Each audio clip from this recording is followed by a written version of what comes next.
আমার বগুড়ার বাবাজিরা,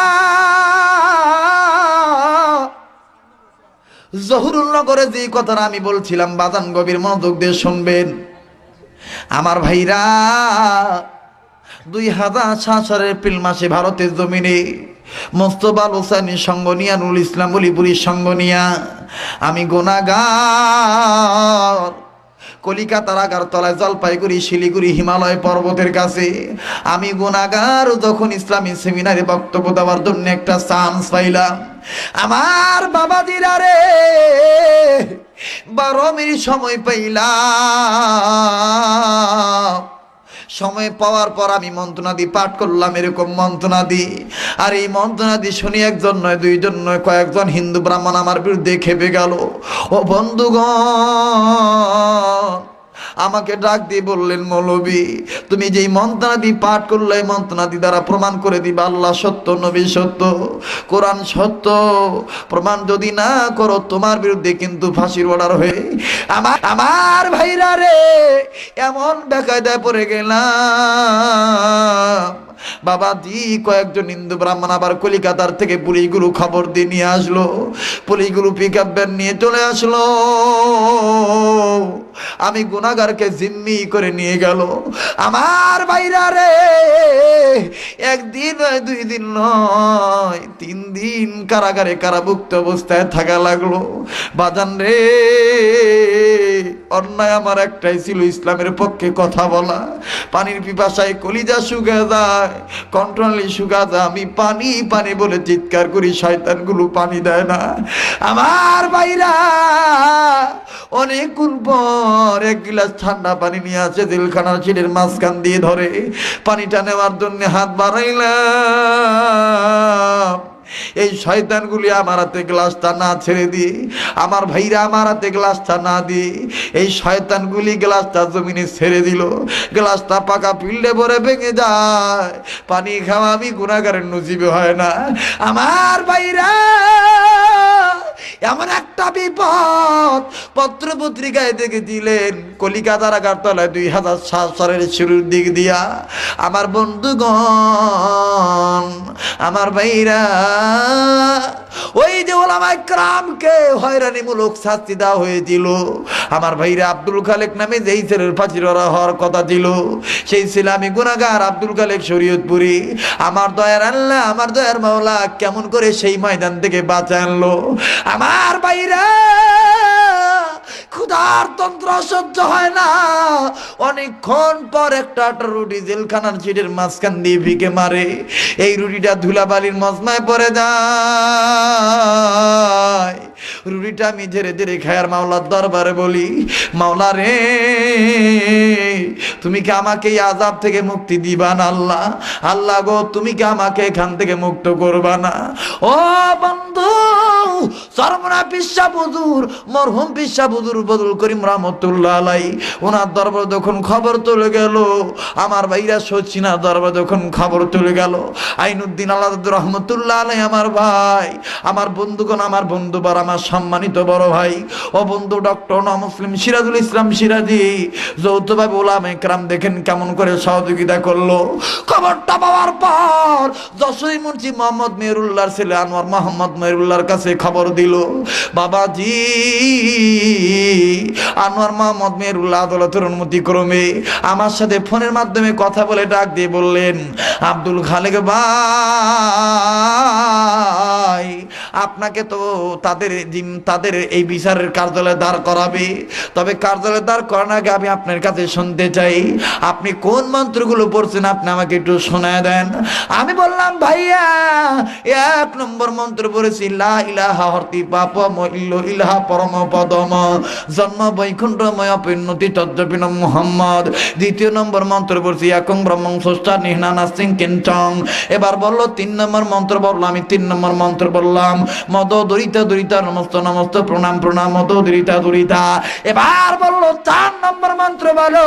4 নম্বর মন্ত্র বললাম হুতার মিন্দ্র মহাসুরিন্দা মহাসুরিন্দা ওয়াল্লাহ মিল্লাম দস্তঙ্গিল্ল ইলাহা। আমার ভাইরা রে 5ম নম্বর মন্ত্র যখন বলে দিলাম, আনোয়ার মোহাম্মদ মেরুল্লাহ ডাক দিয়ে বললেন, আব্দুল খালেক ভাই কি বলবো ভাইয়া,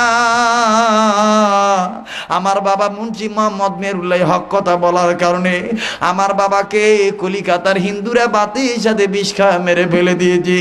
আমি বললাম বড় ভাই আমারও তো এরকম করুন দশা, মনে হয় আমি ছাড়া পাবো না, আমাকে আর মেরে ফেলে দিবে, আমাকে ফাঁসির ভয় দেখায়, আমাকে খাবার দেয় না। আনোয়ার ভাই বললেন, আব্দুল খালেক ভাই চিন্তার কোনো দরকার নাই, আপনি যখন আগামীকাল তাদের বিচারের কার্যালয়ে দাঁড়াবেন, 10-এর সামনে দাঁড়াবেন, হুজুর হিন্দুদের মন্ত্র থেকে 2 নম্বর মন্ত্র নিবেন আর কোরআন শরীফ থেকে একটি আয়াত নিবেন, মুসা নবীর দলিল নিবেন। আমি আনোয়ার বলে দিলাম আল্লাহর কোরআন শরীফ আপনাকে জয়লাভ করাইয়া বীজের মালা পরাইয়া দিবে। আমি বললাম আনোয়ার ভাই গো কিভাবে আল্লাহ পাক জয়লাভ করবে? আনোয়ার ভাই বললেন, আব্দুল খালেক ভাই এরা 2 নম্বর মন্ত্র বলছে পৃথিবীর মানুষ ওই আল্লাহকে সেজদা দিও। আই ক্যান চ্যালেঞ্জ, কোন ব্রাহ্মণ থাকলে আমি চ্যালেঞ্জ করতে মোকাবেলা করতে রাজি আছি।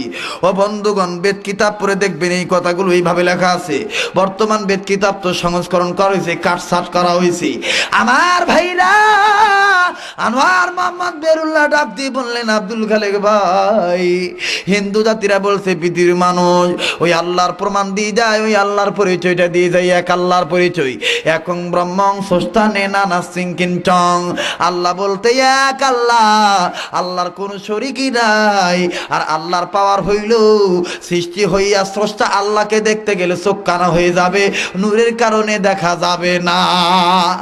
আমি বললাম আনোয়ার ভাই গো আমার দয়ার আল্লাহ এইটা তো কোরআন শরীফের ভিতরে বলে দিয়েছে, লা তুদরিকুল আবসার ওয়া হুয়া ইউদরিকুল আবসার ওয়া হুয়াল লাতীফুল খবীর।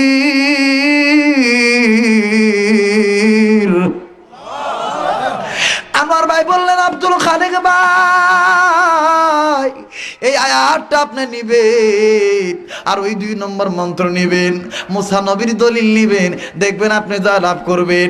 এবার পরের দিন আদালতের কাঠগড়ায় দাঁড়াইলাম। 1952 সনে বেদ কিতাব আনা হলো।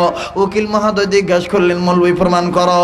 আমি বললাম জনাব বেদ কিতাব খোলেন। খোলা হলো। আমার মেয়েরা আল্লাহর কি কারিশমা, একটা না 2টা না 21টা মন্ত্র দল দল করে উঠলো। 2 নম্বর মন্ত্র নিয়ে বললাম, জনাব আপনাদের এই মন্ত্রের অর্থ হলো আপনাদের ব্রাহ্মণরা সাংস্কৃতিক ভাষায় বলছে পৃথিবীর মানুষ ওই আল্লাহকে সেজদা দিও, যে আল্লাহ তাআলা এক, যে আল্লাহর কোনো শরীক নাই। আল্লাহর পাওয়ার হইল দুনিয়ার চক্ষু দিয়ে আল্লাহকে দেখতে গেলে চোখ কানা হয়ে যাবে, দেখা যাবে না।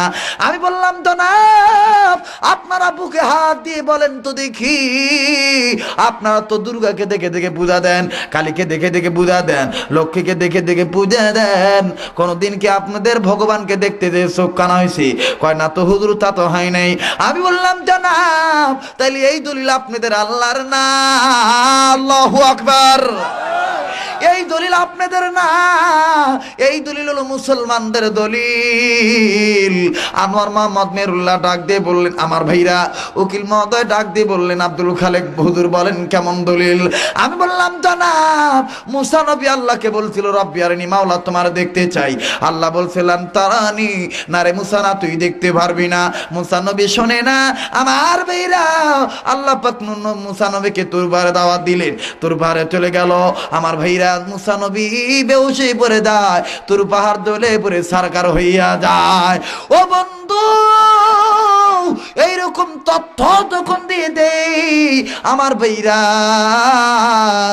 একজন ব্রাহ্মণ আমার ভাইরা লাঠিতে বার করে হাঁটে, উনি চোখে চোখ দিয়ে পানি ছেড়ে দিয়ে ডাক দিয়ে বললেন, আব্দুল খালেক হুজুর আর আপনি আমাদেরকে লজ্জা দিবেন না।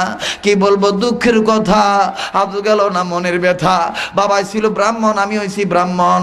হুজুর হুজুর কি বলবো আপনার, ও আব্দুল খালেক হুজুর, বাবাই ছোট্টবেলায় মন্ত্র আমাদের শোনায় শোনায় মুখস্থ করছে, আমরা শুনে শুনে মুখস্থ করছি হুজুর, কি বলবো আজ আপনি যেভাবে নবীদের নাম বললেন, মুসা নবীর দলিল বললেন হুজুর, ও আমার বিশ্বাস হয়ে গেল আল্লাহ সত্য, নবী সত্য, কোরআন সত্য।